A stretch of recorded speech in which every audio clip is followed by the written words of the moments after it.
ഹരി ഓം. ഇന്ന് നമ്മൾ ധ്യാനിക്കാൻ പോകുന്നത് ഏകശ്ലോകി നവഗ്രഹ സ്തോത്രത്തെക്കുറിച്ചാണ്. ഒറ്റ ശ്ലോകമുള്ള നവഗ്രഹസ്തുതിയാണ് ഇത്.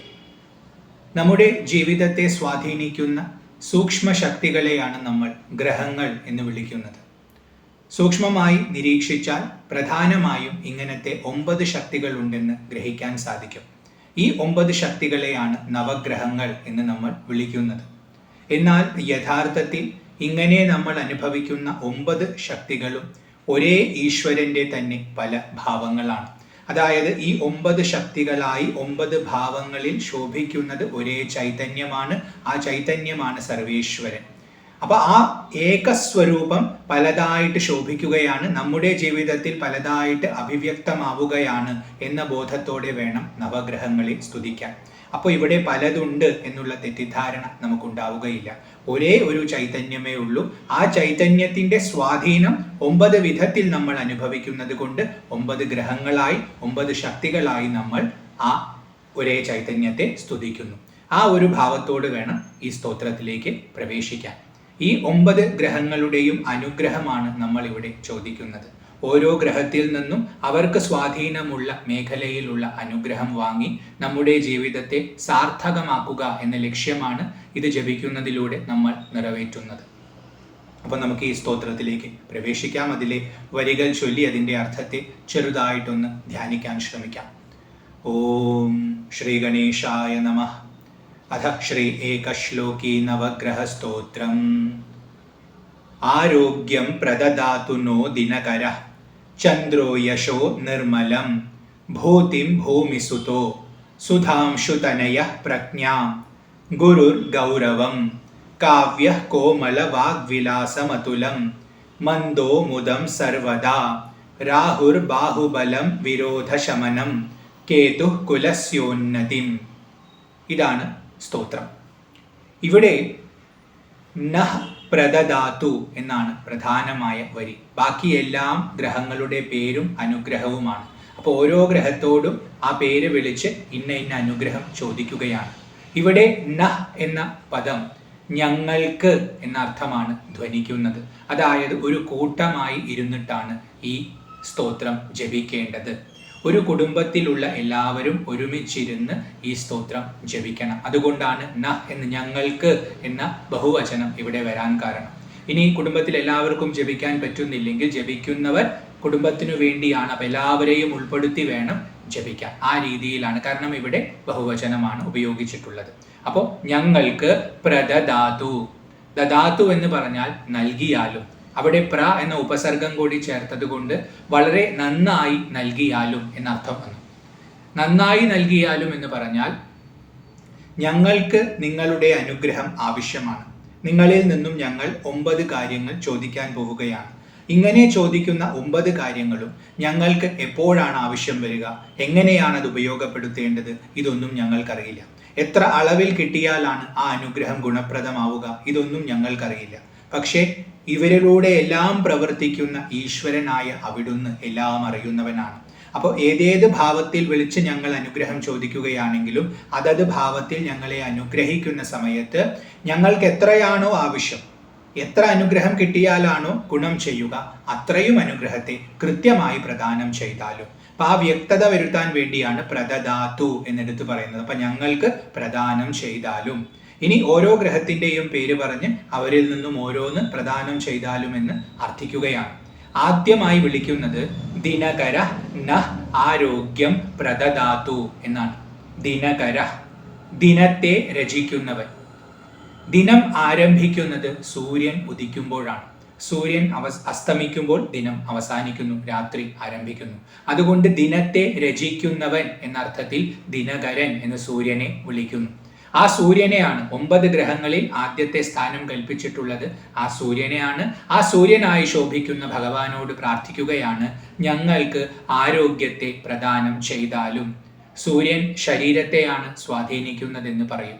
അതുകൊണ്ടാണ് സൂര്യനിൽ നിന്നും ആരോഗ്യത്തെ ചോദിക്കുന്നത്. കാരണം നമ്മുടെ ലക്ഷ്യം ജീവിതത്തെ ധന്യധന്യമാക്കുക എന്നുള്ളതാണ്. അങ്ങനെ ഒരു ലക്ഷ്യം നേടണമെങ്കിൽ അതിന് ഏറ്റവും ആദ്യം നമുക്ക് ആവശ്യം നല്ല ആരോഗ്യമാണ്.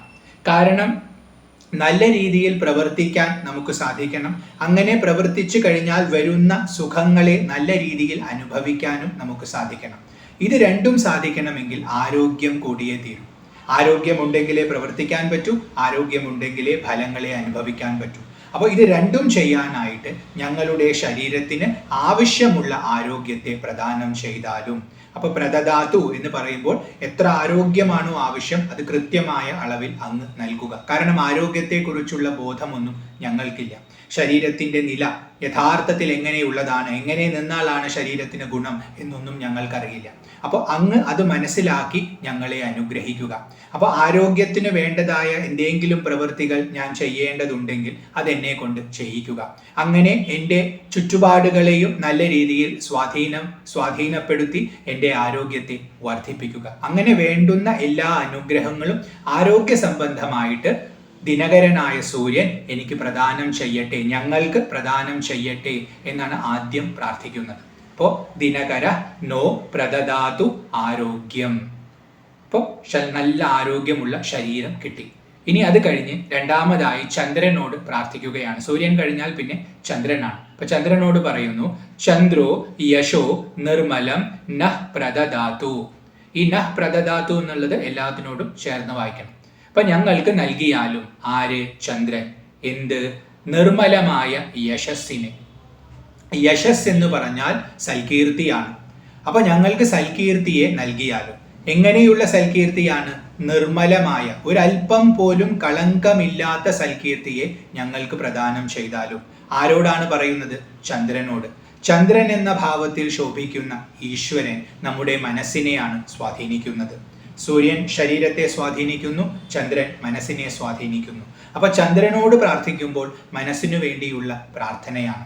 സൽകീർത്തി ഉണ്ടാവണമെങ്കിൽ, അതും ഒരല്പം പോലും കളങ്കമില്ലാത്ത സൽകീർത്തി ഉണ്ടാവണമെങ്കിൽ ഒരല്പം പോലും ദോഷമില്ലാത്ത പ്രവൃത്തി നമ്മളെ കൊണ്ട് സാധിക്കണം. അതായത് നിരന്തരമായി ശ്രേഷ്ഠമായ പ്രവൃത്തി നമ്മൾ അനുവർത്തിക്കണം. അങ്ങനെ ശ്രേഷ്ഠമായി നമ്മൾ പ്രവർത്തിച്ചാൽ, ഈ ലോകത്തിൽ വ്യവഹരിച്ചാൽ എല്ലാവരും നമ്മെ പ്രശംസിക്കും. അപ്പോൾ നമുക്ക് സൽകീർത്തി സ്വാഭാവികമായും ലഭിക്കും. നല്ല രീതിയിൽ പ്രവർത്തിക്കണമെങ്കിൽ നമുക്ക് നല്ല വിചാരങ്ങൾ ഉണ്ടാവണം, നല്ല പ്രേരണയുണ്ടാവണം. അപ്പോൾ നമ്മുടെ മനസ്സ് നന്നായാൽ മാത്രമേ നമുക്ക് സൽകീർത്തി ലഭിക്കൂ. അതുകൊണ്ട് മനസ്സിനെ നന്നാക്കാനാണ് ഇവിടെ ചന്ദ്രനോട് പ്രാർത്ഥിക്കുന്നത്. ഫലമായി നിർമ്മലമായ യശസ് ചോദിച്ചു. ആ നിർമ്മലമായ യശസ് കിട്ടണമെന്നുണ്ടെങ്കിൽ നമ്മുടെ മനസ്സ് നിർമ്മലമാവണം. അപ്പൊ മനസ്സിന്റെ എല്ലാ മാലിന്യങ്ങളെയും നീക്കി അതിന് എന്തു ഗുണങ്ങളാണോ ആവശ്യം ആ ഗുണങ്ങളെ പ്രദാനം ചെയ്ത് സദ്വിചാരത്തെ വർദ്ധിപ്പിക്കുക. അപ്പൊ മനസ്സിന്റെ ആരോഗ്യവും ഇവിടെ ചോദിച്ചു. ശരീരത്തിന്റെ ആരോഗ്യം സൂര്യനോടും മനസ്സിന്റെ ആരോഗ്യം ചന്ദ്രനോടും ചോദിച്ചു. അങ്ങനെ ആരോഗ്യമുള്ള മനസ്സെന്ന് പറയുമ്പോൾ അത് കൃത്യമായി ചിന്തിക്കും, നല്ല വിചാരങ്ങൾ ചിന്തിക്കും. അപ്പൊ നല്ല പ്രവൃത്തി സ്വാഭാവികമായും സാധിക്കും, സൽകീർത്തിയും ലഭിക്കും. ഇങ്ങനെ രണ്ട് കാര്യങ്ങൾ ഇപ്പോൾ ചോദിച്ചു. ഒന്ന് ശരീരത്തിന്റെ ആരോഗ്യം സൂര്യനിൽ നിന്നും, മറ്റേത് മനസ്സിന്റെ ആരോഗ്യം ചന്ദ്രനിൽ നിന്നും. അപ്പോൾ ആരോഗ്യം പ്രദദാതുനോ ദിനകര ചന്ദ്രോ യശോ നിർമ്മലം. ഇനി മൂന്നാമതായിട്ട് ഭൂതിം ഭൂമിസുതോ നഹ് പ്രദദാതു. ഭൂമിസുതൻ ഞങ്ങൾക്ക് ഭൂതിയെ പ്രദാനം ചെയ്യട്ടെ. സുതൻ എന്നാൽ മകൻ, ഭൂമിസുതൻ എന്നാൽ ഭൂമിയുടെ മകൻ. ഭൂമിയുടെ മകൻ എന്ന് പറയുന്നത് ചൊവ്വയാണ്, കുജനാണ്. കുജൻ വരാഹമൂർത്തിയുടെയും ഭൂമിദേവിയുടെയും മകനായിട്ടാണ് അവതരിച്ചത് എന്ന് പുരാണങ്ങൾ പറയുന്നു. അതുകൊണ്ട് കുജനെ ഭൂമിസുതൻ എന്ന് വിളിക്കുന്നു. അപ്പോൾ ഭൂമിസുതനായതുകൊണ്ട് ഭൂമിയിൽ അദ്ദേഹത്തിന് സ്വാധീനമുണ്ടെന്ന് നമുക്ക് ഗ്രഹിക്കാം. അപ്പൊ അതുകൊണ്ടാണ് ഭൂമിസുതൻ എന്നെടുത്തു പറയുന്നത്. ആ ഭൂമിസുതനായ കുജൻ ഞങ്ങൾക്ക് ഭൂതിയെ നൽകട്ടെ. ഭൂതി എന്ന പദത്തിന് പല അർത്ഥങ്ങളുണ്ട്. ഇവിടെ നമ്മൾ എടുക്കേണ്ട പ്രധാനപ്പെട്ട അർത്ഥം സമ്പത്ത് എന്നാണ്. ഇപ്പോൾ നല്ല ആരോഗ്യമുള്ള ശരീരവും മനസ്സും നമ്മൾ അർത്ഥിച്ചു കഴിഞ്ഞു. അപ്പോൾ ആരോഗ്യമുള്ള ശരീരവും മനസ്സും ലഭിച്ചു കഴിഞ്ഞാൽ പിന്നെ നല്ല രീതിയിൽ നമ്മൾ പ്രവർത്തിക്കണം. അങ്ങനെ പ്രവർത്തിച്ച് നമ്മൾ സമ്പാദിക്കണം. എന്തൊന്നിനു വേണ്ടിയാണോ ഈ ശരീരം ധരിച്ച് ഇവിടെ വന്നിട്ടുള്ളത് അത് സമ്പാദിക്കണം.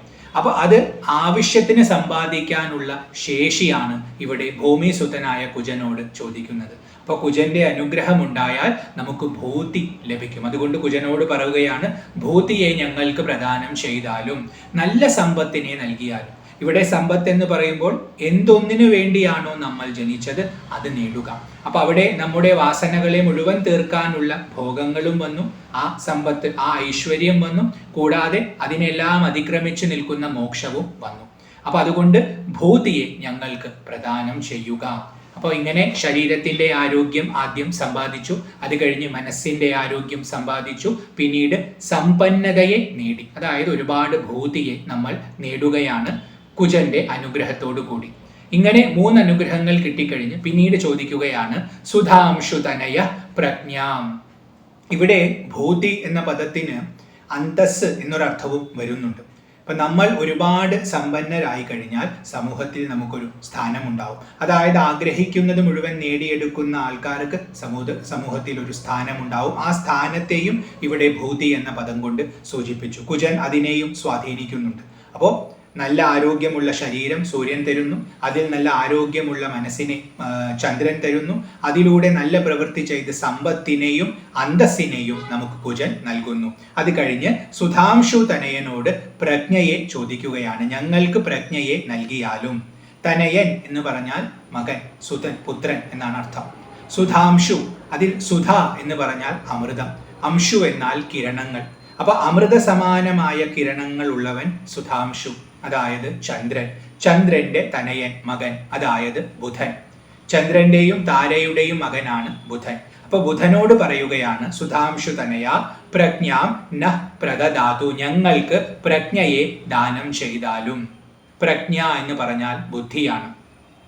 ആരോഗ്യമുള്ള ശരീരം ചോദിച്ചു, ആരോഗ്യമുള്ള മനസ്സ് ചോദിച്ചു, നല്ല പ്രവൃത്തിയിലൂടെ സമ്പത്തിനെയും ചോദിച്ചു. ഇനി അതോടൊപ്പം ചോദിക്കുന്നത് ബുദ്ധിയാണ്. ബുദ്ധി നന്നായി തെളിഞ്ഞു നിന്നാൽ മാത്രമേ നല്ല രീതിയിൽ സമ്പത്തിനെ അനുഭവിക്കാൻ പറ്റൂ. നമ്മുടെ ജീവിതത്തിൽ വരുന്ന അനുഭവങ്ങളിൽ പലപ്പോഴും നമ്മൾ മതിമറന്നു പോവുകയാണ് ചെയ്യുന്നത്. അതിൽ മുഴുകിപ്പോകും. സുഖമാണെങ്കിലും ദുഃഖമാണെങ്കിലും അതിൽ മുഴുകിപ്പോയി നമ്മൾ ഈശ്വരനെ വിസ്മരിക്കും. അതുകൊണ്ടാണ് ലോകം മായയിൽ മുങ്ങിപ്പോയി നമ്മൾ ഈശ്വരനെ വിസ്മരിക്കുന്നുവെന്ന് പറയുന്നത്. കാരണം മായ എന്ന് പറയുന്നത് ഈ കാണുന്ന സൗഭാഗ്യങ്ങൾ എല്ലാം തന്നെയാണ്. അപ്പൊ ഇത് നമുക്ക് ലഭിക്കുന്ന സമയത്ത് നമ്മൾ ഈശ്വരനെ മറന്നു. അപ്പൊ മായ ഈശ്വരനെ മറച്ചു. അങ്ങനെ ഇല്ലാതെ ഇരിക്കണമെങ്കിൽ നമുക്ക് നല്ല ഏകാഗ്രമായ, നല്ല തെളിമയുള്ള ബുദ്ധി വേണം. ശരീരവും മനസ്സും നിരീക്ഷിക്കുന്ന, അതിനെ നിയന്ത്രിക്കുന്ന ശക്തിവിശേഷമാണ് ബുദ്ധി. അപ്പൊ നല്ല തെളിമയുള്ള ബുദ്ധിയുണ്ടെങ്കിൽ നമ്മൾ അനുഭവിക്കുന്ന സമയത്തും ഇത് ഈശ്വരന്റെ കൃപ കൊണ്ടാണ് ഈ സമ്പത്തൊക്കെ ലഭിച്ചത് എന്ന ബോധമുണ്ടാവും. വിട്ടുനിന്ന് നിസ്സംഗതയോടുകൂടി അതിനെ അനുഭവിക്കാനും നമുക്ക് സാധിക്കും. അപ്പോൾ ജീവിതത്തിൽ നന്നായി പ്രവർത്തിച്ച് നല്ല സമ്പാദ്യം നേടിയാലും അത് നല്ല രീതിയിൽ അനുഭവിക്കാൻ നമുക്ക് സാധിച്ചാൽ മാത്രമേ ജീവിതത്തെ കൃതാർത്ഥമാക്കാൻ പറ്റൂ. അപ്പോൾ ആ നല്ല രീതിയിൽ ഭോഗങ്ങളെ ഭുജിക്കാനുള്ള സാമർഥ്യമുള്ള ബുദ്ധിയെയാണ് ഇവിടെ ബുധനോട് ചോദിക്കുന്നത്. അപ്പോൾ പ്രജ്ഞ എന്ന പദം കൊണ്ട് ആ ബുദ്ധിയെ സൂചിപ്പിച്ചു. അപ്പോൾ ഏതെല്ലാം അറിവുകൾ നേടിയാലാണോ അങ്ങനെയുള്ള ബുദ്ധിയെ നമുക്ക് നേടാൻ സാധിക്കുക, ആ അറിവുകളെ പ്രദാനം ചെയ്യുക എന്ന അർത്ഥവും അവിടെ വന്നു. അപ്പോൾ പ്രജ്ഞ എന്ന പദം കൊണ്ട് അറിവും, അറിവുള്ള നല്ല തെളിമയുള്ള ബുദ്ധിയും അർത്ഥമായി കഴിഞ്ഞു. അപ്പോൾ ബുധനിൽ നിന്നും പ്രജ്ഞയെ ചോദിച്ചു. അപ്പൊ നമ്മൾ 4 കാര്യങ്ങൾ 4 ഗ്രഹങ്ങളോട് ചോദിച്ചു. സൂര്യനിൽ നിന്നും ആരോഗ്യമുള്ള ശരീരം, ചന്ദ്രനിൽ നിന്നും ആരോഗ്യമുള്ള മനസ്സ്, തദ്വാര നിർമ്മലമായ യശസ്, അതുപോലെ കുജനിൽ നിന്നും ഭൂതികളെ ചോദിച്ചു. ഇനി ബുധനിൽ നിന്നും നല്ല ബുദ്ധിയെയും ചോദിച്ചു. അത് കഴിഞ്ഞ് ഇപ്പൊ നല്ല പ്രവൃത്തി നമുക്ക് സാധ്യമാണ്, നല്ല വിചാരങ്ങളുണ്ട്, നല്ല ആരോഗ്യമുണ്ട്, നല്ല രീതിയിൽ സമ്പത്തുണ്ട്, അത് അനുഭവിക്കാൻ പറ്റുന്നുണ്ട്, അനുഭവിക്കുന്ന സമയത്തും നല്ല തെളിമയോടുകൂടിയുള്ള ബുദ്ധിയുണ്ട്. അപ്പൊ ഈശ്വര വിസ്മരണ ഉണ്ടായിട്ടില്ല. ഇതെല്ലാം കിട്ടിക്കഴിഞ്ഞാൽ അടുത്തതായി നമുക്ക് ആവശ്യമുള്ള ഗുണം ചോദിക്കുകയാണ്. ഗുരുർ ഗൗരവം നഃ പ്രദദാതു, ഗുരു ഞങ്ങൾക്ക് ഗൗരവത്തെ പ്രദാനം ചെയ്യട്ടെ. ഗൗരവം എന്ന് പറഞ്ഞാൽ ഗുരുവിന്റെ ഭാവം, അതായത് ഗുരുത്വം എന്നാണ്. അപ്പൊ ഗുരു എന്നിവിടെ വിളിക്കുന്നത് ബൃഹസ്പതിയെയാണ്, അതായത് വ്യാഴത്തെ. അപ്പൊ വ്യാഴത്തോട് പറയുകയാണ്, ദേവന്മാരുടെ ഗുരുവാണ്, അതുകൊണ്ടാണ് ഗുരു എന്ന പദം കിട്ടിയത് ബൃഹസ്പതിക്ക്. അപ്പോൾ ആ ഗുരുവിനോട് പറയുകയാണ്, ഞങ്ങൾക്ക് ഗൗരവത്തെ നൽകിയാലും, ഗുരുത്വത്തെ നൽകിയാലും. അപ്പൊ ഇവിടെ നല്ല ആരോഗ്യം സമ്പാദിച്ചു, നല്ല ആരോഗ്യമുള്ള മനസ്സ് കിട്ടി, നല്ല പ്രവൃത്തിയിലൂടെ യശസ് കിട്ടി, അതിലൂടെ ഒരുപാട് സമ്പാദിച്ചു, നല്ല തെളിമയുള്ള ബുദ്ധിയിലൂടെ അതിനെ ശരിയായ രീതിയിൽ ഭോഗിച്ചു. ഇങ്ങനെ ജീവിക്കുകയാണ്. ഇങ്ങനെ ജീവിച്ചാൽ മാത്രം പോരാ, നമ്മൾ ഇങ്ങനെ നേടിയിട്ടുള്ള അറിവ് നമ്മൾ മറ്റുള്ളവർക്ക് പ്രദാനം ചെയ്യുകയും വേണം. സ്വയം അറിഞ്ഞുകൊണ്ട് കൃതാർത്ഥനായാൽ പോരാ, മറ്റുള്ളവരെയും സഹായിക്കണം, അവരെ ഉദ്ധരിക്കാനും നമ്മൾ ശ്രമിക്കണം. അപ്പൊ അതുകൊണ്ട് അവരെ ഉപദേശിക്കാനുള്ള ശേഷിയെ ഇവിടെ ഗുരുത്വമായിട്ട് പറഞ്ഞിരിക്കുന്നു, ഗൗരവം എന്ന പദത്തിൽ സൂചിപ്പിച്ചിരിക്കുന്നു. അപ്പൊ ഈ അറിവെല്ലാം സമ്പാദിച്ചു കഴിഞ്ഞ് നല്ല രീതിയിൽ ഞങ്ങൾ ജീവിച്ച് ഞങ്ങൾ സ്വയം ലോകത്തിനൊരു മാതൃകയായി കഴിഞ്ഞാൽ ഞങ്ങൾക്ക് മറ്റുള്ളവർക്ക് ഉപദേശം കൊടുക്കാനുള്ള സാമർഥ്യം, അവിടെ ഉപദേശം കൊടുക്കുക എന്ന് പറഞ്ഞാൽ ആൾക്കാരത് സ്വീകരിക്കാൻ ഉൾക്കൊള്ളാനുള്ള ഒരു മനസ്സോടുകൂടി ഞങ്ങളെ സമീപിക്കുകയും വേണം. അതിനു മാത്രമുള്ള ഗൗരവം ഞങ്ങൾക്ക് പ്രദാനം ചെയ്താലും. അപ്പൊ ഗുരുവിനോട് ഗൗരവത്തെ ചോദിക്കുകയാണ്. അപ്പൊ 5 കാര്യങ്ങൾ ഇതുവരെ ചോദിച്ചു. ശരീരത്തിന്റെ ആരോഗ്യം, മനസ്സിന്റെ ആരോഗ്യം, സമ്പത്ത്, അതുപോലെ ബുദ്ധി, ഗൗരവം. ഇനി അത് കഴിഞ്ഞ് ചോദിക്കുകയാണ് കാവ്യ കോമല വാഗ്വിലാസം അതുലം. കാവ്യനോടാണ് ചോദിക്കുന്നത്. 6ാമത്തെ ഗ്രഹമാണ് കാവ്യൻ എന്ന് പറഞ്ഞാൽ ശുക്രൻ. ശുക്രനോട് ചോദിക്കുകയാണ് കോമലമായ വാഗ്വിലാസം, അതും അതുലമായിരിക്കുന്ന വാഗ്വിലാസം അത് ഞങ്ങൾക്ക് നൽകിയാലും. ഇപ്പോൾ ഗുരുത്വമാണ് ഇതിനു മുമ്പ് ചോദിച്ചത്. ഗുരു എന്ന് പറഞ്ഞാൽ ഉപദേശിക്കുന്നവനാണ്. ഉപദേശിക്കണമെങ്കിൽ എന്ത് വേണം? വാക്ക് വേണം. എങ്ങനെയുള്ള വാക്ക്? നിരന്തരമായ പ്രവാഹം, അതായത് സന്ദർഭോചിതമായിട്ടുള്ള വാക്കുകൾ. എപ്പോൾ എന്ത് പറഞ്ഞാലാണോ പറയേണ്ട കാര്യം വ്യക്തമാവുക അങ്ങനെ പറയാൻ സാധിക്കണം. അപ്പൊ സമയോചിതമായ വാക്പ്രവാഹത്തെയാണ് വാഗ്വിലാസം എന്നിവിടെ പറയുന്നത്. ആ വാഗ്വിലാസം എങ്ങനെയുള്ളതായിരിക്കണം? കോമളമായിരിക്കണം എന്ന് എടുത്തു പറഞ്ഞിരിക്കുന്നു. കോമളം എന്ന് പറഞ്ഞാൽ മൃദുവായ വാക്ക്, മനോഹരമായ വാക്ക്. ഈ 2 അർത്ഥങ്ങളാണ്. മൃദുവായ വാക്കെന്ന് പറഞ്ഞാൽ വാക്കൊരിക്കലും ആരെയും വേദനിപ്പിക്കാൻ പാടില്ല. കഠിനമായ വാക്കുകൾ പ്രയോഗിക്കുമ്പോൾ കേൾക്കുന്നവരുടെ മനസ്സിനെ അത് ദുഃഖിപ്പിക്കും. പറയുന്ന കാര്യം ശരിയാണെങ്കിൽ പോലും അവർക്ക് വിഷമമുണ്ടാവും. വിഷമമുണ്ടായി കഴിഞ്ഞാൽ പറയുന്ന കാര്യം ഉൾക്കൊള്ളാൻ അവർക്ക് സാധിക്കുകയില്ല. അതിലുള്ള അഭിരുചിയും അവർക്ക് നഷ്ടപ്പെടും. അപ്പോൾ ഗുരുത്വം കിട്ടി അത് ഉപദേശിക്കണമെങ്കിൽ ആൾക്കാർ അത് ശ്രവിക്കണം, അത് ഉൾക്കൊള്ളണം. അപ്പൊ അതുകൊണ്ട് മൃദുവായ വാഗ്വിലാസം ഉണ്ടാവണം. അതുകൊണ്ടാണ് കോമല വാഗ്വിലാസം. അത് മൃദുവായാൽ മാത്രം പോരാ, അത് മനോഹരവുമായിരിക്കണം, മനസ്സിനെ ഹരിക്കുന്നത്, അതായത് മനസ്സിനെ ആകർഷിക്കുന്ന വാഗ്വിലാസം ഉണ്ടാവണം. നമ്മൾ പറയുന്ന വാക്കുകൾ കേട്ടാൽ മനസ്സ് നമ്മിലേക്ക് ആകൃഷ്ടമാവണം. നമ്മൾ പറയുന്നത് ശ്രദ്ധയോടുകൂടി ഗ്രഹിക്കാനുള്ള വിചാരം ആ മനസ്സിനുണ്ടാവണം. അങ്ങനെ ഏകാഗ്രമായി നമ്മൾ പറയുന്നത് ഗ്രഹിച്ചു കഴിഞ്ഞാൽ ആ മനസ്സ് അതനുസരിക്കും. അപ്പൊ നമ്മുടെ ഗുരുത്വം കൊണ്ട് അവർക്ക് ഗുണമുണ്ടാവും, അവരുടെ ജീവിതവും ധന്യമാവും. അപ്പൊ നമ്മൾ അനുഭവിച്ച ആ ഐശ്വര്യം മറ്റുള്ളവർക്കും കിട്ടും. അപ്പൊ ലോകം മുഴുവൻ ആ രീതിയിൽ നമുക്ക് മാറ്റിയെടുക്കാൻ പറ്റും. അപ്പൊ അതുകൊണ്ടാണ് ഇവിടെ കോമളമായ വാഗ്വിലാസത്തെ ചോദിക്കുന്നത്. അതും അതുലമായിരിക്കണം, തുലന ഇല്ലാത്തതായിരിക്കണം. അതിന് സമാനമായി മറ്റു വാഗ്വിലാസം ഉണ്ടാവാൻ പാടില്ല. അതിന് സമാനമായി ഉണ്ടാവാൻ പാടില്ല എന്ന് പറഞ്ഞാൽ സന്ദർഭോചിതമായി പറയാനുള്ള ശേഷിയാണ് ഇവിടെ ഉദ്ദേശിക്കുന്നത്. കാരണം എല്ലാവരോടും ഒരേ കാര്യം പറഞ്ഞാൽ അത് ശരിയാവില്ല. ഓരോരുത്തർക്കും ഓരോ രീതിയിൽ വേണം ഉപദേശിക്കാൻ. അപ്പോൾ ഓരോ വ്യക്തിയുടെയും തലം മനസ്സിലാക്കി അവൻ അനുയോജ്യമായതെന്തോ അത് നോക്കി അവൻ ഇഷ്ടമുള്ള വാക്കുകളിലൂടെ ആ തത്വത്തെ അവന് പറഞ്ഞു കൊടുക്കണം. അതിനുള്ള ശേഷി, അതുകൊണ്ടാണ് അതുലം. അപ്പൊ അതിനോട് ഉപമിക്കാൻ മറ്റൊരു ഉപദേശം ഉണ്ടാവുകയില്ല. പണ്ടത്തെ ഗുരുക്കന്മാരൊക്കെ അങ്ങനെയായിരുന്നു. അവരുടെ അടുത്ത് 10 ശിഷ്യന്മാരുണ്ടെങ്കിൽ 10 പേർക്കും 10 ഉപദേശമായിരിക്കും. ചിലപ്പോൾ ഒരേ മന്ത്രമായിരിക്കും കൊടുക്കുക, പക്ഷെ 10 രീതിയിലായിരിക്കും അത് വിനിയോഗിക്കാൻ പഠിപ്പിക്കുക. കാരണം ഓരോ വ്യക്തിയുടെയും സാമർഥ്യം നോക്കി, അവന്റെ സവിശേഷതകൾ നോക്കി, ന്യൂനതകൾ നോക്കി അതിനനുസരിച്ചിട്ടുള്ള ഉപദേശം കൊടുക്കും. അപ്പൊ കൃത്യമായി നോക്കി കൊടുക്കുക എന്നുള്ളത് കൊണ്ട് ആ ഉപദേശം ആ വ്യക്തിക്ക് മാത്രമുള്ളതാണ്. അതുകൊണ്ട് അതുലം. അപ്പൊ തുലന ചെയ്യാൻ പറ്റില്ല. അപ്പൊ അതുലമായ കോമളമായ വാഗ്വിലാസത്തെ ശുക്രൻ ഞങ്ങൾക്ക് പ്രദാനം ചെയ്യുക എന്നാണ് ഇവിടെ പ്രാർത്ഥിക്കുന്നത്. തുടർന്ന് മന്ദോ മുദം സർവദാ. മന്ദനോടാണ് അടുത്ത പ്രാർത്ഥന. മന്ദൻ എന്ന് പറഞ്ഞാൽ ശനി. പതുക്കെ ഗമിക്കുന്നവൻ എന്നുള്ളത് കൊണ്ടാണ് മന്ദൻ എന്ന പേര് അദ്ദേഹത്തിന് കിട്ടിയത്. പതുക്കെ ഗമിക്കുക എന്ന് പറഞ്ഞാൽ കൃത്യമായി ഗമിക്കുക എന്നാണ് അർത്ഥം. ചെയ്യേണ്ടത് കൃത്യമായി ചിട്ടയോടുകൂടി ചെയ്യുന്നവനാണ് ശനി. അദ്ദേഹത്തിന് ധൃതിയില്ല, വെപ്രാളമില്ല. നമുക്കൊക്കെ എന്തെങ്കിലും ഒരു കാര്യം ചെയ്യണമെന്ന വിചാരമുണ്ടായാൽ പിന്നെ അത് ചെയ്യുന്നത് വരെയും നമുക്ക് മനസ്സമാധാനമില്ല. അപ്പൊ എത്ര പെട്ടെന്ന് ചെയ്യാൻ പറ്റുമോ അത്രയും പെട്ടെന്ന് ചെയ്യാൻ നോക്കും. എന്നാൽ നമ്മൾ അങ്ങനെയല്ല വ്യവഹരിക്കേണ്ടത്. ചെയ്യേണ്ട കാര്യങ്ങൾക്ക് ദേശവും കാലവും നോക്കണം, അത് അനുചിതമാണോ എന്ന് നോക്കണം, ആ രീതിയിൽ ചെയ്യണം. അപ്പോൾ ചില കാര്യങ്ങൾ കുറച്ച് താമസമെടുക്കും, അത് താമസിച്ച് തന്നെ നേടണം. ചിലത് പെട്ടെന്ന് കിട്ടും, അത് പെട്ടെന്ന് തന്നെ നേടണം. അപ്പൊ കൃത്യമായി നോക്കി ചെയ്യാനുള്ള ക്ഷമയുള്ളവനായതുകൊണ്ടാണ് അദ്ദേഹത്തെ, ശനീശ്വരനെ, മന്ദൻ എന്ന് വിളിക്കുന്നത്. അദ്ദേഹത്തോട് പ്രാർത്ഥിക്കുകയാണ്, മുദം സർവദ ന പ്രദദാതു, ഞങ്ങൾക്ക് എല്ലാ കാലത്തും, സർവദ എന്ന് പറഞ്ഞാൽ എപ്പോഴും, മുദം പ്രദദാതു, മുദം എന്നാൽ സന്തോഷം, ഞങ്ങൾക്ക് സന്തോഷത്തെ പ്രദാനം ചെയ്താലും. ഇപ്പോ നമ്മൾ ദേഹത്തിന്റെ ആരോഗ്യം സൂര്യനിൽ നിന്നും നേടി, അത് കഴിഞ്ഞ് മനസ്സിന്റെ ആരോഗ്യം ചന്ദ്രനിൽ നിന്നും നേടി, ആ ആരോഗ്യം ഉപയോഗിച്ച് നല്ല പ്രവൃത്തി നടത്തി യശസ്, നിർമ്മലമായ യശസ് നേടി, അത് കഴിഞ്ഞ് ഒരുപാട് സമ്പത്ത് നമുക്കുണ്ടായി, അത് കുജന്റെ അനുഗ്രഹം കൊണ്ട്. അങ്ങനെ ആ സമ്പത്തിനെ നമ്മൾ നന്നായി ഭോഗിക്കാനായിട്ട്, ആസ്വദിക്കാനായിട്ടുള്ള പ്രജ്ഞയെ നമ്മൾ ബുധനിൽ നിന്നും നേടി. അത് കഴിഞ്ഞ് നമ്മൾ ഗുരുത്വം, കാരണം ഈ വിദ്യ മറ്റുള്ളവർക്ക് പറഞ്ഞു കൊടുക്കാനായി ഗുരുവിൽ നിന്നും ഗുരുത്വം നേടി, ഗൗരവത്തെ നേടി.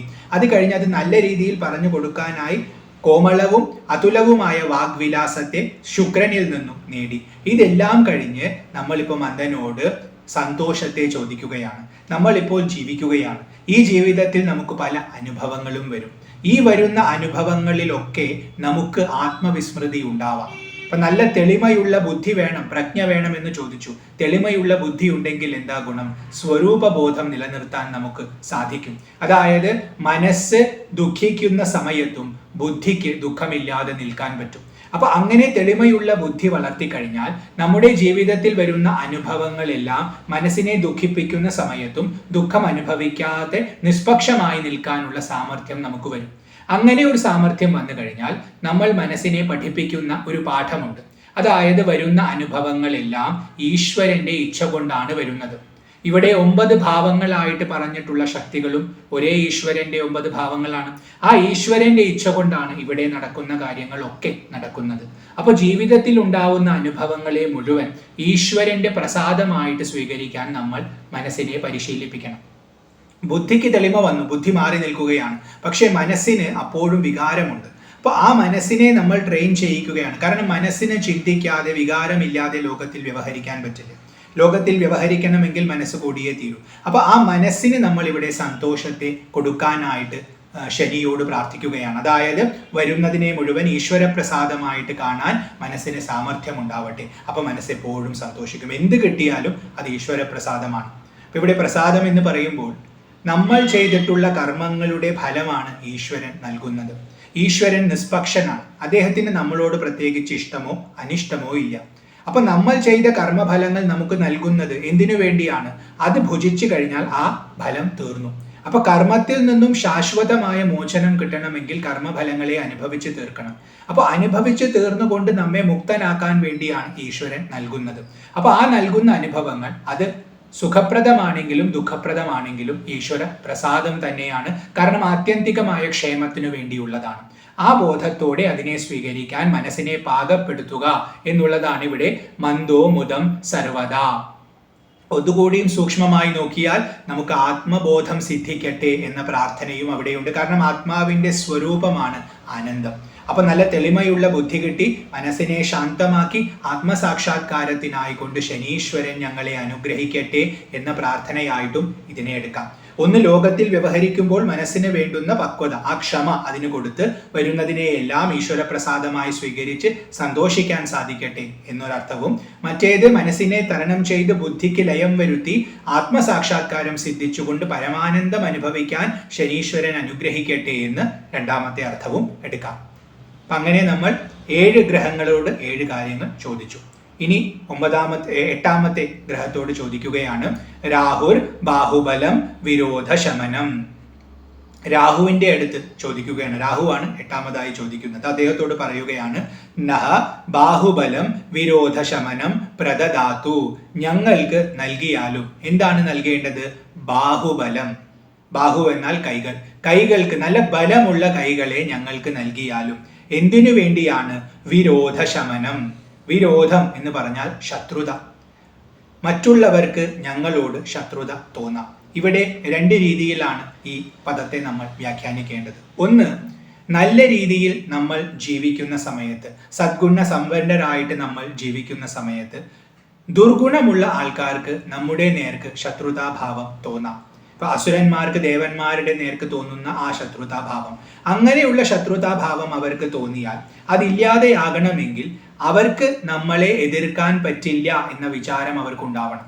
അതിനു മാത്രമുള്ള കായ്ബലം, ശരീരബലം നമ്മുടെ കൈകൾക്കുണ്ടാവണം. അപ്പൊ ആ ബലത്തെയാണ് ഇവിടെ ചോദിക്കുന്നത്. ആ രീതിയിൽ വ്യാഖ്യാനിക്കാം. അപ്പൊ രാഹു ഞങ്ങൾക്ക് നല്ല ബലിഷ്ഠമായ കൈകളെ നൽകട്ടെ എന്ന് പറഞ്ഞാൽ പ്രതിരോധിക്കാനുള്ള ശേഷിയെ ഞങ്ങൾക്ക് നൽകട്ടെ. അപ്പൊ ഞങ്ങളുടെ ആ സാമർഥ്യം കണ്ടാൽ ശത്രുക്കൾ അവരുടെ ശത്രുതയെ മറക്കും.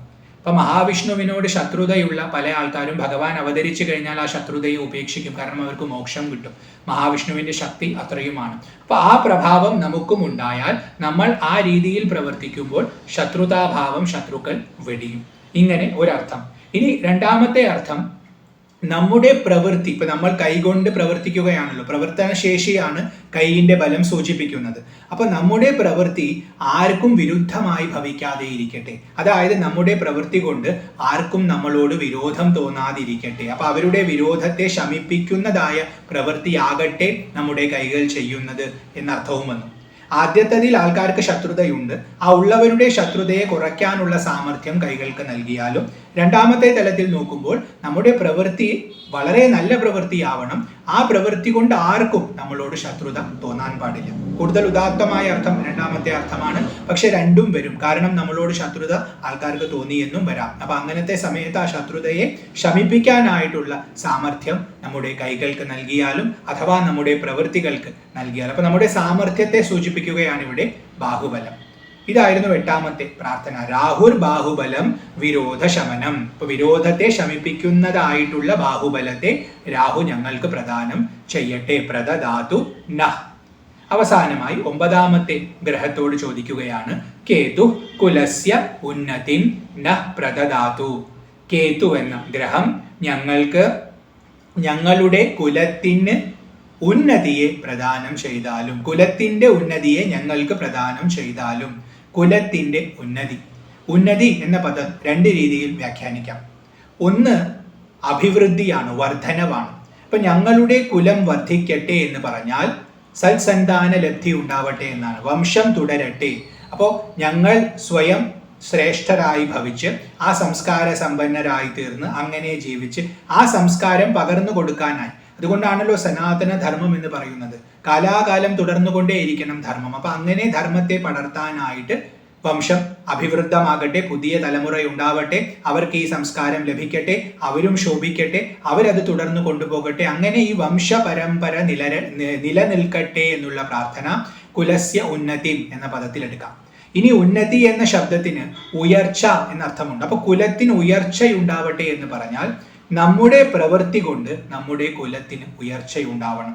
ഇവിടെ കൂട്ടമായിട്ടാണ് പ്രാർത്ഥിക്കുന്നത്. ഒരു കുലത്തിലുള്ള എല്ലാവരും കൂടി പ്രാർത്ഥിക്കുകയാണെങ്കിൽ അവിടെയുള്ള എല്ലാവരുടെയും പ്രവൃത്തി ഇതുപോലെ സംസ്കാര സമ്പന്നമാകണം, ശ്രേഷ്ഠമാകണം. അങ്ങനെയാണെങ്കിൽ കുലത്തിന് ഉയർച്ചയുണ്ടാവും. ഇപ്പോ രാമൻ ജനിച്ചിട്ടുള്ള കുലം രഘുകുലം എന്നാണ് അറിയപ്പെടുന്നത്. രഘു അവിടെ ജനിച്ച് ശ്രേഷ്ഠമായ പ്രവൃത്തി കാഴ്ചവെച്ചതുകൊണ്ട് ആ കുലത്തിന് ഉന്നതി ഉണ്ടായി. അതുകൊണ്ട് രഘുവിന്റെ പേരിൽ ആ കുലം അറിയപ്പെട്ടു. രാമൻ പോലും രാഘവൻ എന്നറിയപ്പെട്ടു. ആ കുലത്തിന്റെ മഹിമയെ നിലനിർത്തുന്ന വിധമായിരുന്നു രാമൻ പ്രവർത്തിച്ചത്. രാമൻ മാത്രമല്ല, ലക്ഷ്മണനും ഭരതനും ശത്രുഘ്നനും ഒക്കെ പ്രവർത്തിച്ചത് ആ കുലമഹിമയെ നിലനിർത്താൻ വേണ്ടി. അപ്പൊ കുലത്തിന്റെ ഉന്നതി അവരും കാത്തു സൂക്ഷിച്ചു.